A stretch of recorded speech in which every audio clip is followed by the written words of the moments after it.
नमस्कार दर्शकों, स्वागत करता हूं आप सभी का कार्तिकेय एस्ट्रोलॉजी में।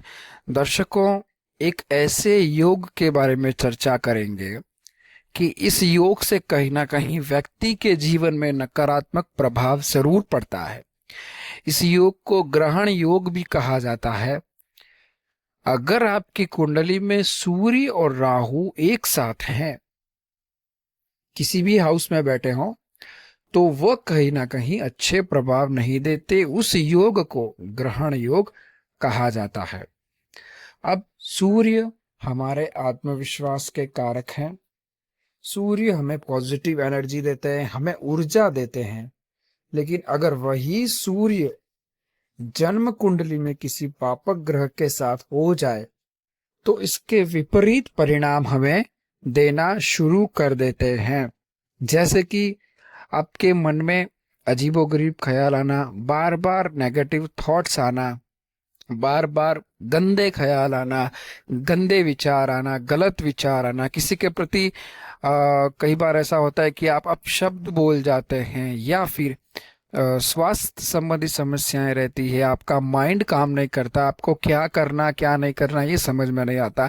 योजनाएं बनाते रहते हैं लेकिन योजनाएं फेल होती रहती है। तो सूर्य जो अच्छे प्रभाव देते हैं ना, पापक ग्रह के साथ सूर्य कहीं ना कहीं अस्त हो जाते हैं और वो आपको अच्छे परिणाम नहीं देते। दर्शक को कमेंट के माध्यम से हमें जरूर बताइएगा कि सूर्य राहु की युक्ति आपकी कुंडली में कौन से हाउस में है। चलिए दर्शकों, अब हम प्रथम भाव के बारे में चर्चा करते हैं। अगर कुंडली के लग्न में फर्स्ट हाउस में सूर्य राहु की युक्ति है तो आपके जीवन पर क्या प्रभाव पड़ेगा। देखिए, यह युक्ति होने से कहीं ना कहीं नकारात्मक प्रभाव पड़ता है। ऐसे लोगों को अपने काम पर आत्मविश्वास नहीं रहता। जाने अनजाने में कुछ ऐसे कार्य कर बैठते हैं जिससे समाज में ना केवल उसका अपमान होता है, वही वह व्यक्ति अपना मान सम्मान खो देता है, बल्कि निंदा का पात्र भी बन जाता है। लेकिन सूर्य जातक की कुंडली में नीच के बैठे हों, यदि सूर्य जातक की कुंडली में उच्च के विराजमान हो तो जातक को कहीं ना कहीं आत्मविश्वास बढ़ाते हैं और सफलता की ओर जातक को ले जाते हैं। लेकिन नीच के बैठे हो तो कहीं ना कहीं आत्मविश्वास तो डाउन होता ही है, वही आत्मसम्मान पर ठेस जरूर पहुंचता है। कुंडली के सेकंड हाउस में, जन्म कुंडली के दूसरे भाव में सूर्य राहु की युक्ति कहीं ना कहीं शुभ नहीं मानी जाती। दूसरे भाव को धन भाव कहा जाता है। दर्शकों, इस भाव में सूर्य राहु युक्ति होने से जातक आर्थिक रूप से हमेशा परेशान रहता है। वह कहीं ना कहीं अगर उसके पास धन है तो वह व्यर्थ का धन खर्च करता रहता है, जिसके कारण कहीं ना कहीं पैसे की तंगी का सामना उसको करना पड़ता है। यदि गुरु जैसे शुभ ग्रह की दृष्टि कुंडली के इस भाव पर पड़ जाए तो सूर्य राहु की युक्ति के पूरे बुरे प्रभाव थोड़े कम पड़ते हैं। अगर सूर्य की दृष्टि कैसे भी करके आपकी कुंडली के सेकंड हाउस में पड़ जाए जहां राहु और सूर्य विराजमान है, तो कहीं ना कहीं हद तक आपको अच्छे परिणाम देखने को मिलेंगे। अब कुंडली के थर्ड हाउस में सूर्य राहु की युक्ति है तो क्या होता है। जन्म कुंडली का तीसरा भाव जो होता है ना दर्शकों, उस भाव को हम पराक्रम भाव कहते हैं। इस भाव के कारक ग्रह राहु है। राहु के होने से और सूर्य राहु की युक्ति होने से जातक को थोड़ी बहुत समस्याओं का सामना अवश्य करना पड़ता है, किंतु कई मामले में जातक श्रेष्ठ साबित भी होता है। ऐसे जातक अपने पराक्रम से और कार्य क्षेत्र से उच्च पद की जातक को प्राप्ति होती है। अब चतुर्थ भाव के बारे में चर्चा करें। चतुर्थ भाव में अगर सूर्य राहु की युक्ति है तो क्या प्रभाव पड़ता है। चतुर्थ भाव कौन सा होता है। चतुर्थ भाव होता है सुख का भाव। कुंडली में सुख के भाव में सूर्य राहु युक्ति होने से जातक सर्वथा सुख विहीन रहता है। उसे अपनी माँ से मतभेद होते हैं, मित्र से धोखा मिलता है, और सामाजिक जीवन जीने वाले जातकों के लिए ये कहीं ना कहीं अशुभ माना गया है। समाज में उसकी मान सम्मान उसको नहीं मिलता, प्रतिष्ठा उसको नहीं मिलती, और इसके कारण कहीं ना कहीं वह चिंतित रहता है। दर्शकों, अब हम चलिए दर्शकों, अब हम पंचम भाव के बारे में बात करते हैं। तो पंचम भाव जो होता है वो संतान का होता है। यहाँ पर जातक को संतान संबंधी समस्याएं होती है, शिक्षा में बाधाएं आती है और रचनात्मक कार्य में जातक की रुचि कम हो जाती है। अब सिक्स्थ हाउस में अगर सूर्य राहु का कहीं ना कहीं योग है आपकी कुंडली में, तो स्वास्थ्य संबंधी समस्याएं आ सकती है, नौकरी में बाधाएं आ सकती है, गवर्नमेंट जॉब का बहुत प्रयास कर रहे हैं लेकिन आपको सफलता नहीं मिल रही, इस तरह की सिचुएशन आ सकती है। और शत्रु आपको सबसे ज्यादा परेशान कर सकते हैं।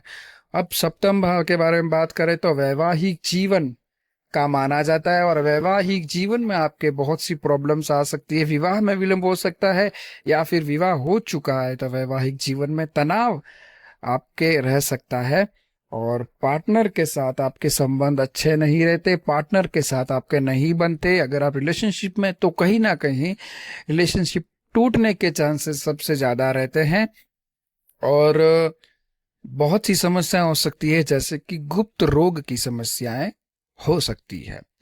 एट्थ हाउस में सूर्य राहु की युक्ति क्या होती है? देखिए, एट्थ हाउस में अगर सूर्य राहु की युति है तो कहीं ना कहीं आपको सावधान रहने की आवश्यकता है, स्पेशली जब आप गाड़ी चला रहे हो, ड्राइविंग कर रहे हो, क्योंकि अचानक दुर्घटना की संभावना होने के चांसेस ज्यादा रहते हैं या फिर किसी तकलीफ में, रोग में रहने की संभावना हो सकती है या फिर एक मन में एक चीज जरूर सताती है, वो है कहीं ना कहीं मृत्यु का डर, आपको मृत्यु का भय आपको हमेशा सताता रहता है।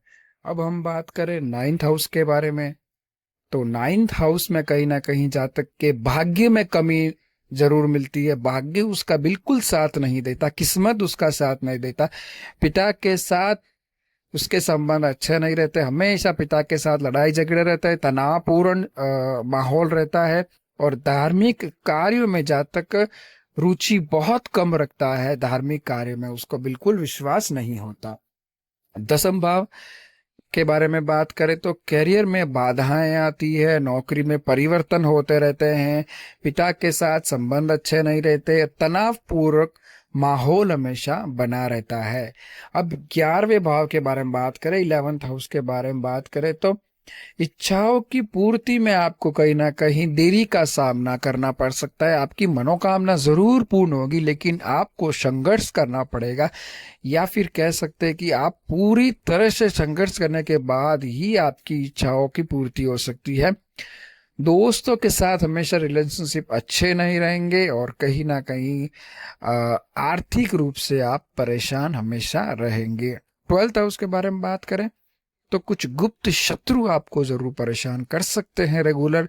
अब गुप्त शत्रु मतलब क्या होता है कि ऐसे बहुत से दोस्त होते हैं जो आप के सामने तो दोस्ती निभाते हैं लेकिन पीठ पीछे वो आपके शत्रु होते हैं और उनका पता लगाना एक असंभव सा कार्य होता है। आपको पता ही नहीं चलता कि आप मित्र के रूप में कब वो आपका शत्रु बन जाए, कब वो आपसे बदला ले ले। विदेश में यात्रा करना चाहते हैं, विदेश में नौकरी करना चाहता है तो बहुत से बाधाओं का सामना करना पड़ेगा और सबसे बड़ी बात यही है कि नींद की समस्या हमेशा उस जातक को बनी रहती है। तो दर्शकों, आज हमने ग्रहण योग के बारे में चर्चा की, सूर्य राहु की युक्ति के बारे में चर्चा की, फर्स्ट हाउस से लेकर 12th हाउस तक सभी हाउसेस में हमने आपको सूर्य राहु की भूमिका के बारे में बताया। दर्शकों, आज बस इतना ही। कमेंट के माध्यम से हमें जरूर बताइएगा कि सूर्य राहु की युक्ति आपकी कुंडली के कौन से हाउस में है और नेक्स्ट जो विषय है वो बहुत ही अच्छे विषय पर हम चर्चा करेंगे, कुछ अच्छे योगों के बारे में चर्चा करेंगे। आज के लिए बस इतना ही। वीडियो अच्छा लगा हो तो लाइक जरूर कीजिएगा। दर्शकों, चैनल को सब्सक्राइब करना बिल्कुल मत भूलिएगा, चैनल को जरूर सब्सक्राइब कीजिएगा और बेल आइकन को जरूर प्रेस कीजिएगा। आज के लिए बस इतना ही। राधे राधे, जय श्री राम।